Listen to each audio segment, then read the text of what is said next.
why some of these guys. Yeah, I asked for the memo because I saw we had them last year. So we're going to get one next year. 124, that's the best way. That's the best place to go on. Well, right, just take exit 10. Exit 10, take a left. Yeah, try to stop you there. Leave the truck. Child. Yes.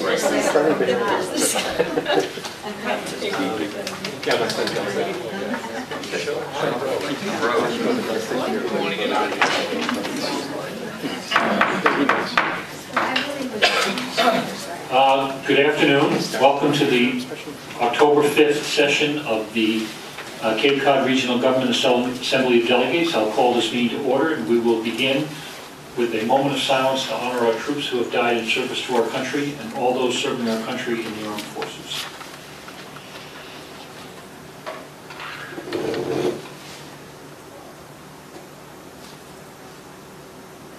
Thank you, and now we'll stand for the Pledge of Allegiance. Pledge allegiance to the flag of the United States of America, and to the republic for which it stands, one nation, under God, indivisible, with liberty and justice for all. Clerk, call the roll.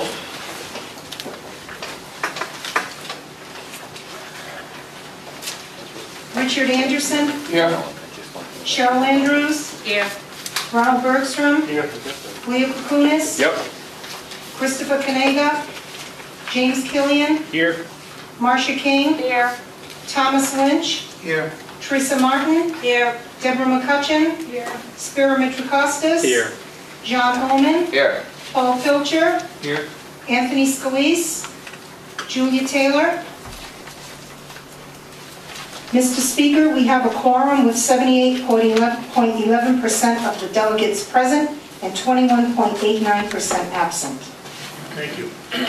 We'll now need a motion to approve the calendar of business. Motion to approve the calendar of business. Second. Okay. No additions or corrections to the calendar. All those in favor say aye. Aye. Opposed? You should have received a copy of the Journal of September 21st. Any additions or corrections to the Journal? Hearing none, do I have a motion to approve the Journal? So moved. Second. Moved and seconded. Okay. All those in favor say aye. Aye. Opposed? Okay, now we come to communications from the Board of Regional Commissioners who are not here right now. So we will we'll have a lack of communication from them. And are there any public officials who would like to address the Assembly? Hearing none, is there any communications from members of the public? Would members of the public like to address the Assembly? Okay, the Assembly will now convene, and we'll begin with proposed resolution 11-05 to approve certain budget transfers for fiscal year 2012 in accordance with Barnstable County Ordinance 11-06. And it goes on to explain, this is something we do every year. I don't remember the details, but it's a transfer. We get grant money and we turn it over to AmeriCorps, so it doesn't mean an additional expense to the county, as I understand it. And I don't know if John, if you have any, Finance Committee didn't look at this, but anything to add on that? Yeah, no, Mr. Speaker, the Finance Committee did not look at this. It's just a proposed resolution, and it's of a lower order importance that we're not involved. Okay.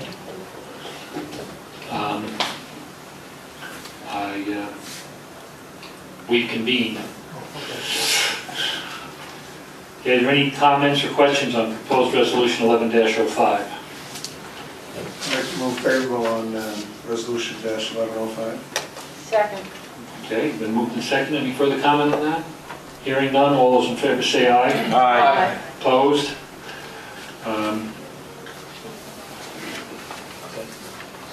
Yeah, why don't you, I don't know if you need a roll call on the resolution. Yeah, why don't you, it's financial, so we'll call it roll.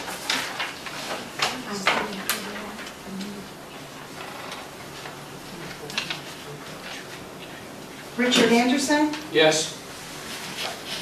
Cheryl Andrews. Yes. Ronald Bergstrom. Yes. Leo Kukunis. Yes. Christopher Kanega. Absent. Sorry. James Killian. Yes. Marcia King. Yes. Thomas Lynch. Yes. Teresa Martin, Yes. Deborah McCutcheon, Spiro Mitrakostas, Yes. John Omen, Yes. Paul Pilcher, Yes. one second.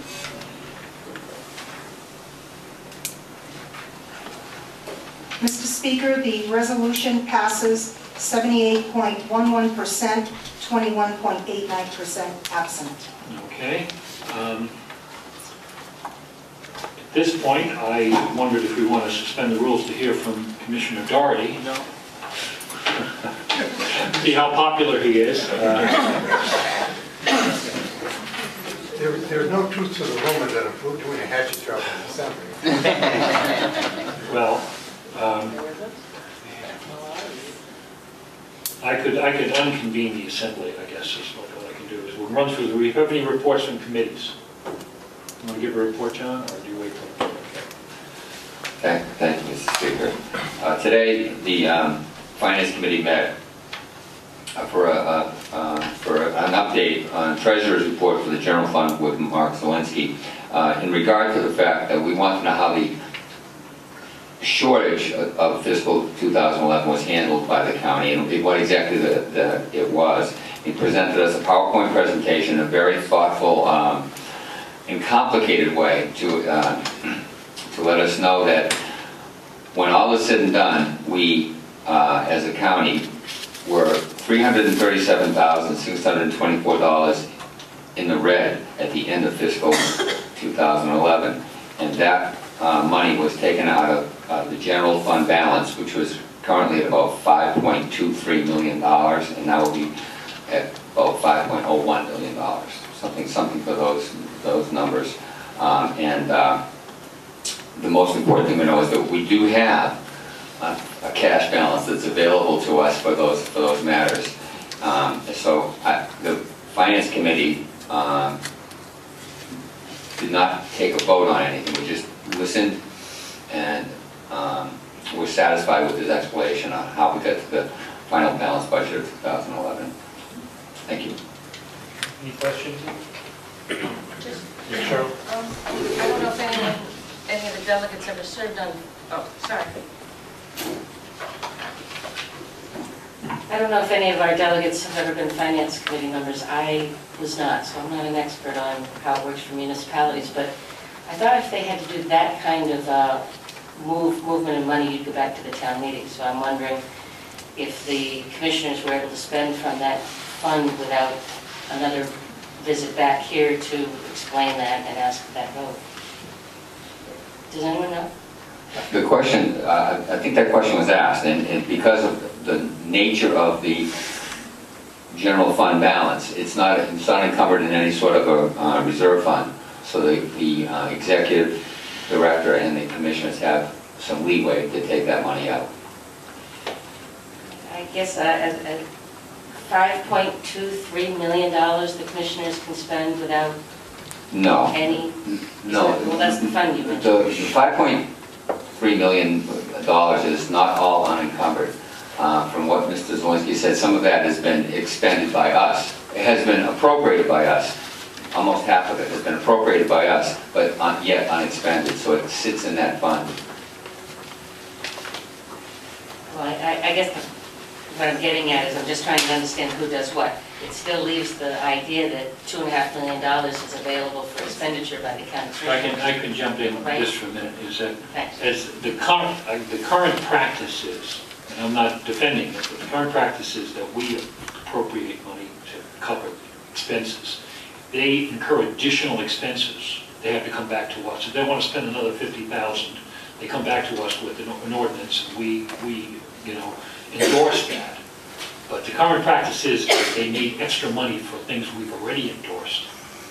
They've been able to dip into the reserve funds. Okay, now if that's a good idea or not, I don't know. But nonetheless, if they wanted to do something extra tomorrow, let's say they want to spend $100,000 on regionalization, they would have to come back to us. They couldn't dip into the reserve funds to do that. That's what I understand is how it works. And if I might add, I think where we would see that is when we got to the FY13 budget, there would be an account in the, where they where they fell short and where they made it up. So it'd be incumbent upon each of us and of course the Finance Committee to try to make sure that that shortfall wasn't going to occur again. And this was a one-time, dip into this, and we all agreed that that's not a good practice because you can't keep doing that and building your budget on non-recurring, revenue. So, but yeah, that was the present practice. Had they put that money into a reserve and they wanted to do that same thing, then they would have to come to us. Speaker. Yeah, just if I could just venture an answer for this delegate from Provincetown, because I have been on the Municipal Finance Committee. The county did not spend more monies than were appropriated. I understand. We just didn't collect enough to pay for what was appropriated. So we used the money that was set aside in previous fiscal years. I think they would have had to come back here where they to have spent more than was appropriated. But absent crossing that threshold, I don't think we're ever going to see them in here asking us to spend down reserves. Leo? One other point you may want to point of interest also, the figure of $5,026,000 is our total fund balance. That is all not available. $2,264,000 of that has been switched into reserve accounts, such as the statutory reserve, encumbrance reserve, continuing appropriation reserve, capital fund debt reserve, and there's a number of others, including the insurance reserve. So don't be misled when you hit a $5,000 figure. It's not a $5 million figure. Some of that $5 million has been transferred and has to be transferred into reserve accounts. Only about $2 million is what, well, a little over $2 million is what would be in the cash fund balance, if you will.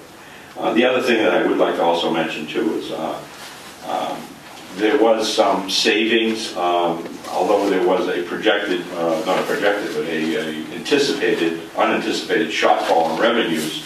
There was also some areas of the county government that have saved money for a number of different reasons. We tried to investigate what those were to see if we can continue those savings, or if it's possible when we look at next year's budget to make some adjustments. But I think once you calculate in what was saved, and it gets kind of confusing because you have to take out the encumbered monies. When you look at the sheet, there's a savings of $2 million, but of that $2 million, a large amount of that has been encumbered for capital projects, which we are anticipating.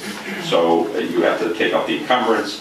Make a long story short, I think the bottom line is we're coming out with $330.23 in the black, in the good. So we're close. I don't think it's as bad as what we had heard before or thought before, but I think when you actually go through all these numbers and try to understand, again, the monies that we're setting aside for projects, the monies that are going to be spent in future years, and the savings that we did have, it's not as bleak as one would anticipate, I guess. I still do, and again, we did not take any votes, Chairman is correct, and I think we all kind of agreed to continue a watchful eye on the revenues coming in this year, so that we're not stuck, I even think it was said that in May or April, trying to make some necessary cuts, if in fact our revenue source does not come to where it was projected. But I hope that clarifies some. It's probably going to confuse everyone more. Thank you, Mr. Speaker. Basically, I'm trying to understand from the conversation what would keep this from happening next year. If the budget ended up doing basically the same thing in this fiscal year at the end that the one last year did, what would be different? Why would the commissioners not go and take a couple $100,000 from this fund and close their books the same way they did this year? Or will they? In other words, there was no action taken by the Assembly in any way to change sort of the rules of the game, it sounds like. Jeff, John, did you have an answer? You're essentially correct. We asked that question. And the answer is unless we change something, unless there's a new ordinance to change things and encumber that within a specific reserve account, the commissioners and the finance director have the ability to do that again next year. It's in the charter. The issue comes up, if I can add in here, is that obviously these are all anticipated revenues, so as the fiscal year progresses, there may be dips, and you may find that you're short 1 month and then you gain it next month, so at some point it behooves the commissioners and the administrator to decide that indeed that we are going to run a deficit, and it's pretty sure that we are, so it's really up to them to say, to determine if indeed they're going to have to dip into these funds and when. And I don't know what the assembly could do about that. I mean, we could if we consider these funds as a rainy day fund, then we have to determine as to how they're spent. Having made the appropriations, to, like I said, the common practice is to dip into these funds and replenish them at the end of the year. But that's an issue we're going to have to resolve with the commissioners and the administrator, I think, at some point, if it really reaches a fiscal crisis. Because right now it's up to them as to how to remedy the situation. The options are either to dip into the rainy day fund, or as I think Mark Zelensky said to the committee today, the alternative would be layoffs or cuts in existing services and appropriations. So, something we should consider during the next budget, leading up to the next budget. It's going to come sooner rather than later. Okay, is there anything else in this? Okay, well in that case, we have a report from the clerk. Thank you, Mr. Speaker. Just briefly, I want to let everyone know that occasionally I get literature in the mail, and I do not obtain enough copies to disperse to everyone. So what I'll be doing is I'll be leaving it on the table in front of the 2 folders. If you'd like to take it and take a look at it, by all means. And if you can return it, that's great. I'll keep it on file in my office. Different organizations that interact with different county departments. So I've got a few examples on the table today. If they give me enough copies, I give one to everybody. And I also want to remind everyone that once a meeting is posted, the official posting is always available on Friday preceding the meeting date, unless it's a public hearing. Because sometimes I get questions on Tuesday, is such and such a committee meeting next week? And I say, well, I think it is, but until it is actually posted, it's not cast in stone, so just to be aware of that. I really appreciate that everyone is checking their folders. There are materials in the folders this week that some people definitely want, so make sure that you check those folders and remove your materials. And if anyone ever needs a copy of any report, anything that I send to you via email, I realize that some of these documents are long and it takes up your cartridge ink. I'm more than happy to produce a copy. I know in this electronic age everybody wants everything electronically, but it's not a problem for me to make a copy for you. And with regards to the report that was referenced at our last meeting, I have several extra copies with me today, so if anybody wants one, you can come up to me at the end of the meeting and I'll give you one, and if I run out, I'll make one for you. And I guess that's it. Okay, thank you. Are there any other business to be brought before the assembly? Yes, Marcia. Thank you, Mr. Speaker. I put in everybody's folder this afternoon a copy of the letter from the Inspector General's office to Open Cape. They did an audit of their $32 million grant, and I thought everybody should read it. It's not really making any stand either way, but I have a little bit of attitude with some of what they're saying. I actually would like to have them come here in front of us, since the county is involved, and talk about some of the comments that the IG's office is raising, because it is quite a bit of money. if you read it, over the course of 40 years. It could be, they said hundreds of millions of dollars, and there doesn't seem to be a huge amount of planning of how it goes forward. And since this is being paid for by tax dollars, by everyone in the United States, I'm a little concerned that some of what they're talking about, that I would like them to come in front of us and just chat about what's going on. I think it's an interesting report. I hope everybody reads it. Thank you. I'll have the clerk look into that contact. I appreciate that. Anybody else have any business for the assembly? Oh, Julia. Lucky ducky that I am, Ron has, sorry I was late, I had terrible traffic in Mashpee, so I'm an accident, I had to turn around. Ron has suggested that I give the brief report tonight at the meeting of the Charter Committee review. Special commission. Not a charge. Whatever it is, okay, you know what I mean. Non-charter committee. Okay. Gestapo. You're out of order. I will give a brief review of what I think the intention of the role of the Assembly was at the time of the original charter 25 years ago, and why I think some of those issues are still relevant. But I think Ron is probably correct in thinking there's a general sense that this may not be necessary. So if anyone has any thoughts they'd like to express now or speak to me, I guess this meeting's going to be very short, wants to come talk to me, I'm happy to make a few notes and pass along other ideas. Tom? Just a couple of thoughts. One, I think that, when it was crafted 25 years ago, it was meant to have elected officials from each of the towns serve, and I think that we are the only elected body, Cape-wide that serves like that, and I think that makes us somewhat unique. And I recall from a presentation you made that at the time that when you were structuring this, you also were thinking that you might do away with the county commissioners, but you decided that you were tackling too much at once. Could you clarify that, or just explain what that process was about? I think it was less a question of doing away with the commissioners.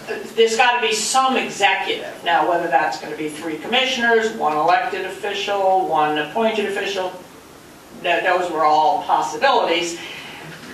But perhaps we didn't want to mess with people who were elected Cape-wide that might not like having their position abolished. Okay, so we didn't really deal with that too much. The question of whether we would have what we had originally as a check balance on the executive branch, which was and is the commissioners, were now blanked on what they called it, but it was a selectman from each town acting as a finance board. Was it called the County Advisory Board? Okay. At any rate, it was voting on the budget. That was its primary job. But because at that same time we were having a shift from full-time boards of selectmen to part-time boards of selectmen, it essentially stopped coming to the meetings. And so there was no check or balance, and there was no one to deal with the budget, except the commissioners. At the same time, also 25 years ago, was when the Cape Cod Commission was being formed and starting to go forward with the legislature. Some people who were very much in favor of the Cape Cod Commission, such as Esther Snyder, the former head of the APCC, felt very strongly in favor of the commission, but wanted it not to be a free-floating agency, appointed agency such as the Massport or the Steamship Authority. She and others wanted it to have some accountability to elected officials. So again, there was another role for a legislative check and balance. So when we went forward with the charter, those were the two reasons for having an assembly or some sort of elected legislative group. Now, could it have been a regionally elected group? Of course. But again, we thought at that time that doing away with the selectmen as the advisory board was bad enough in terms of the towns possibly not liking that and wanting their own representation. So instead of having 10, 5, 10, 15, 7, whatever number of elected regional representatives, we went with a representative from each town. But as you've seen, that has resulted in the weighted vote. You couldn't, so if Truro is going to have a rep, then Falmouth's going to have 15, and Barnstable is going to have 22. And that seemed not like a good plan. Now, of course, not everyone has grasped the one person, one vote concept, and so that still seems to rankle and be unpleasant to people, but I don't think that's negotiable. So we either give up the kind of typical Cape Cod executive selectman legislative town meeting, executive commissioners, legislative assembly. We can give that up and go instead to some sort of more smaller executive, perhaps, possibly elected, possibly appointed, and a regional but smaller elected officials, sort of like the Barnstable Council model. So, you know, that's possible. Or we can just let the commission go on its own. I'm against that, much as I'm a supporter of the commission. So I guess I'm open to most anything, but I want to know what problem we're solving by making the change. So I'm hoping that that will perhaps come forward in the meetings. Julia, can I just ask you, for some of the new delegates, which is probably the majority of them now, my recollection is that that finance board kind of lingered on for a while, didn't it? In a parallel? Well, we didn't utterly abolish it, I guess, to be polite. I've sort of repressed all that, but it died. It just, they stopped coming. They stopped coming. Totally. They already weren't coming, and then after 4 years where they never came, and oh, Diane sent out the notices. I mean, you know, we tried, but then I guess in a subsequent charter change they were written out. But it really, they died a natural death. It wasn't a power play on our part. Another thing that people should know is that, for instance, the regional transit authorities were established by law. I mean, I think there's 10 or 12 of them around. They all have the same, they're representatives of, they are actually made up of the chairs of the boards of selectmen, none of whom show up, all of whom will appoint somebody else to do it, and it has a weighted vote. The reason it has a weighted vote is the same reason that Julia talked about, because every citizen is supposed to have equal influence to every other citizen. Now, the exception to that is the Cape Cod Commission. Cape Cod Commission has one town, one vote, and the reason they can do that is because they don't pass the ordinances. We pass the ordinances, as we learned last week. So essentially, in establishing their rules, it goes once again back to a sort of a more democratic function. Yeah, now, as far as I can see, there are some powerful agencies, such as the Port Authority and the Steamship Authority, that seem to run their own money and have unlimited power to do that with no, yes, they have appointed people, but I'm just not in favor of that myself. I feel strongly there's got to be some elected people. Do I feel it has to be the assembly as presently constituted? No. But I do want to know where the problems are facing the county that are going to be solved by a change in the structure. Mr. Speaker? And I'm not sure that's Sarah, do you have any suggestions for Yeah, since the delegate from Falmouth asked for input, I'd like to give some here. I didn't come to appreciate this until I got here, but my predecessor used to say that she was representing residents, citizens of the county. And in my case, I represent 24,000 residents of the county who just happen to live in Yarmouth. I tend to take the parochial view out of my deliberation. And I think it bears reminding people that we're not here to cast a vote for our town. There are individuals in those towns that have county citizenship, if you will, and county interest, and that's what we're here to represent. That together with the weighted vote seems to add up to a pretty significant responsibility on our part. But we keep getting bogged down on this discussion about which town has more votes, or which town has a greater vote here, and I don't ever come to think of it in those terms.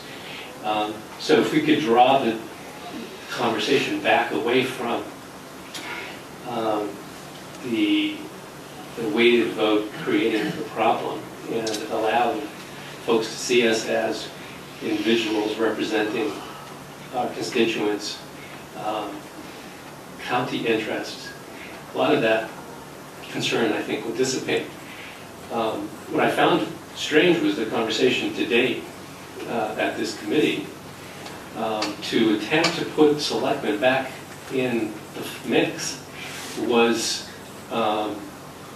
just a bizarre suggestion going completely in the opposite direction. And if you want something less parochial than the assembly, putting selectmen back in the room is not the way to do it. I would tend to agree, and I think that in my experience here, most of the disagreements on issues has not really been town-driven as much as it's been, best policy disagreements. But that's my experience, and doesn't seem to be utterly. And that's how I would see most delegates acting. So I agree with you, Spiro. Yes, I have heard sort of a mantra about trying to get the towns involved, and I don't see that as likely that the selectmen are going to have the time to do that, and I don't see that as being.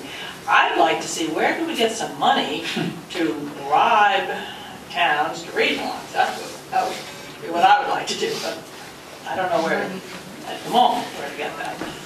Well, yeah, Teresa. I just want to add one thing to that, and that there's a core philosophical difference that I hope the committee looks at. The difference is the way we are now, we're structured as representative of a whole bunch of individuals, just like my colleague said. We represent a slice of a whole bunch of different individuals. We're not a confederation of town members. That's another way you can structure things. You could take the county and you can make the members not be individuals, but they can be a 15-town confederation. But that's a different philosophical approach and a completely different underpinning. And I think it's important to perhaps have a discussion about which philosophy and which approach is going to serve whatever the goal of the county is and address whatever the problems are, whatever they may be. But there's two very different paths. It's not mix and match. And another issue that's going to come up, and I'm sure you've probably heard this already, is saying, well, who knows about the assembly delegates? Who cares who their assembly delegates is? Who it is? So, well, if you think about it, I think the last presidential election we had, what, 52% of the people vote. So you set up a structure that you feel is enables people to have a say in their government. Now, whether they take that opportunity or not is up to them. But it doesn't mean you have to abandon the process just because not enough people participate. If you were to stop somebody in the street and ask them, well, who's your county commissioner, who's your representative to the Cape Cod Commission, and so on and so forth, or even who's your state senator, a lot of people wouldn't know. But that doesn't mean that you're not obliged to put in a process by which they can, find those things out and they can participate and stuff like that. You know, they asked who the town manager was in Barnstable, nobody would know, you know, right now.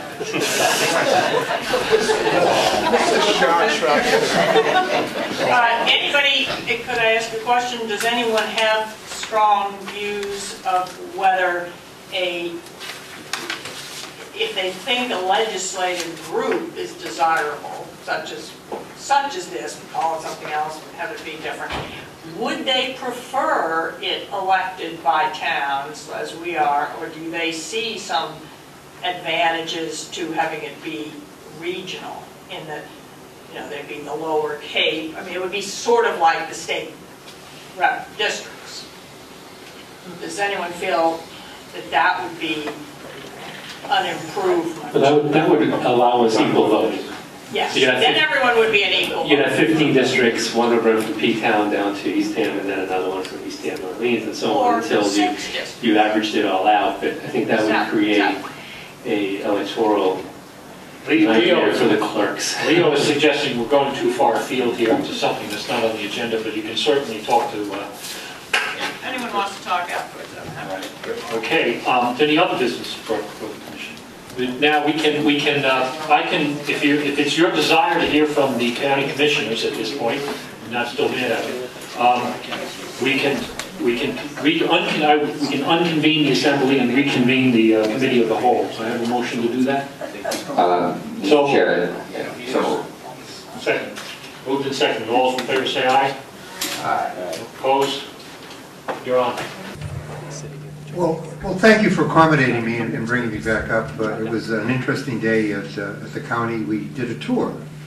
We went down to see Tim Fryery out at the county farm and found out about the great progress that he's making with regard to organic farming. And we met the pigs. You can't make this up. And we saw the big blacks and the Berkshires, that are developing. They look delicious. I'm sure that we're all going to enjoy them when he has them butchered this fall. These little piglets that are about, maybe about 20 pounds now, within a couple of months are going to be over 200. Certainly, there's something to look forward to. He's got sheep down there. The chickens. He had turkeys last year, but there was a fisher cat came in and unfortunately didn't act as a predator. In other words, kill his prey and then take it off and eat. He just broke the neck of like about 17 turkeys, so sort of killed his fall business, which is kind of sad. But good news on the horizon for you gourmets that rabbits are going to be raised down there. So those of you who have a European taste and start thinking about in terms of a nice white wine and a well-prepared rabbit, but that's yet to come. So we did sign an extension of the lease for 7 years, and we're looking forward to some of the improvements that that he has brought up that he would like to go forward with. Not the least of which is the wonderful barn that's down there, which is in disrepair, and we probably would be approaching the town of Barnstable to find out whether or not CPA money might be available to restore this wonderful historic structure where we could not only house creatures, but perhaps with if the movie were to strike us, have a square dance, in the hoedown and all of that stuff, in the barn. So you'll be seeing some of that going forward. And by the way, congratulations, Mr. Lynch, in your. I was there at the press conference where you were appropriately proud and humble at the same time, accepting the responsibility, albeit temporarily, to take over that very important job. And it is a very important job down there. Now, some of us have served with John Hodgkinson as both a member of the Assembly and, of course, more recently, he was the Orleans representative to the Cape Light Compact. Gussie McKissick, whom I think is known to many of you, is having a send-off party for him down at the Orleans Inn. Now, it doesn't say any money down here, but on October 28th, between 4 and 7, you're all invited down to the function room downstairs in the Orleans Inn to wish him well, because he is moving to North Carolina. And North Carolina's gain is our loss. I did suggest that I'd given the names of a couple of county commissioners down there if you want to get back and engage and involved, and he said no. I I guess we've spoiled them for things going forward. So that's what we did today, which was great fun. And let's see. I would really appreciate it, Julie's comments on things. And if you read the paper this morning, you might have seen the quote from me, which said that of course it wasn't complete, because what I had said to the reporter was that as you go forward and consider any change, remember that the Assembly is providing a check and balance, and you cannot go forward without having a check and balance on the commissioners, in spite of any megalomaniac quality or let's say proclivity that I might have. I do recognize the need that there be some oversight through the budget and through the ordinance process. So with that, do you have any questions? And thank you very much for your indulgence. Okay. Just a minute, Pat, would you like to say something? I have one sentence.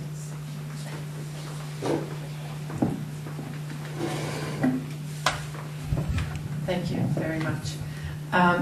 To respond to some of the comments that Julie made, from my perspective, I would expect that the special commission, what I would like to see them do is have really three goals.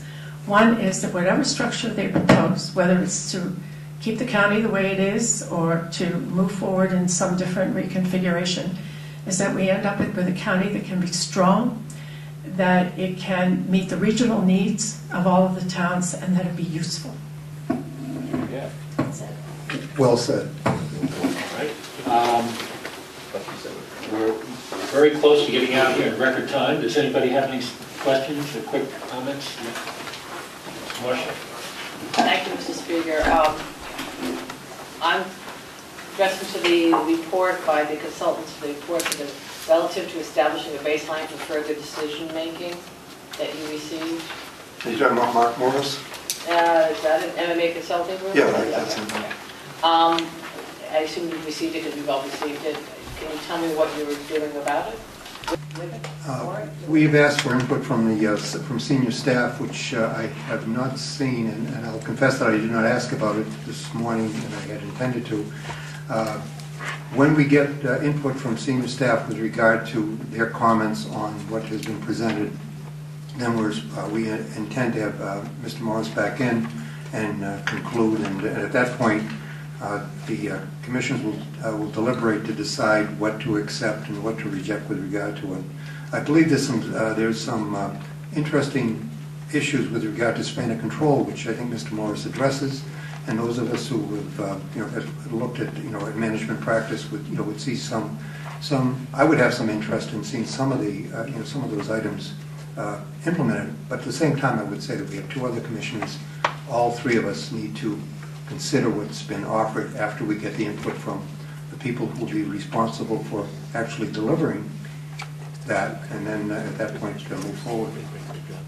Another question. I'm sure you've seen the report from the IG's office about Open Cape. No, I did not. And where did you get that?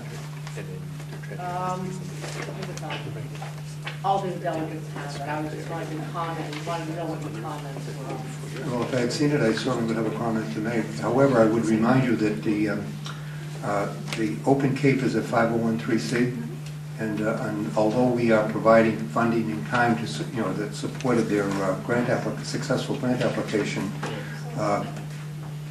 they did give us an update. I think about a month and a half ago, right? 2 months ago. As to progress, on a local level, I sit on an advisory group in Harwich where we were looking at some of the implementation and application strategies with regard to Open Cape. And one of the questions, that we raised at that committee is where are the planned potential interconnect and connectivity. I also interviewed Anthony De Silva, who was Cape Net, I believe, who was the commercial arm of Open Cape, and asked him how he was interfacing with the business community, because although the first intent is to connect to public safety and to the libraries, the opportunity for the commercial entities within the community have to find a reasonable ramp with which to connect to the spine that's there.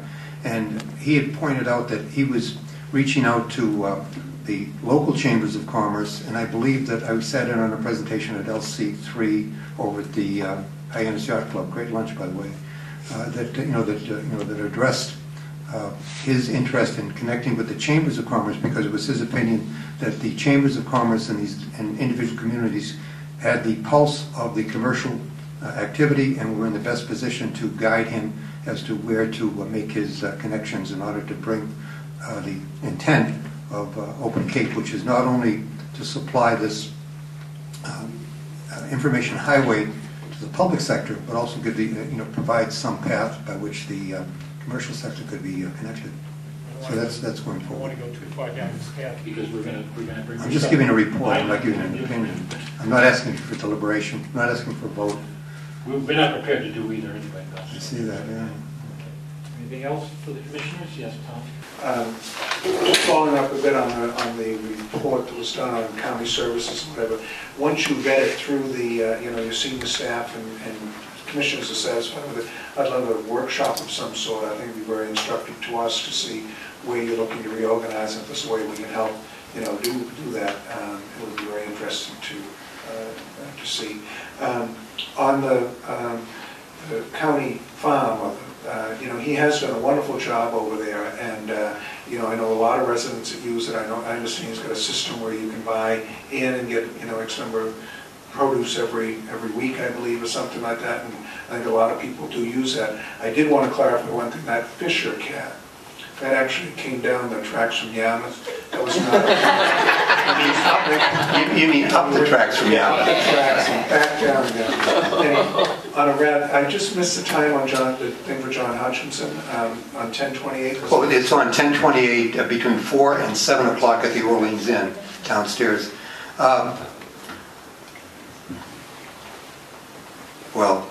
I think you owe an apology to our good representative from Yarmouth, because although he represents the residents, I think that they would take exception that there is any kind of incursive raid that's going on between Yarmouth and Barnstable. In your new position as manager of the town of Barnstable, you should be reaching out and trying to embrace.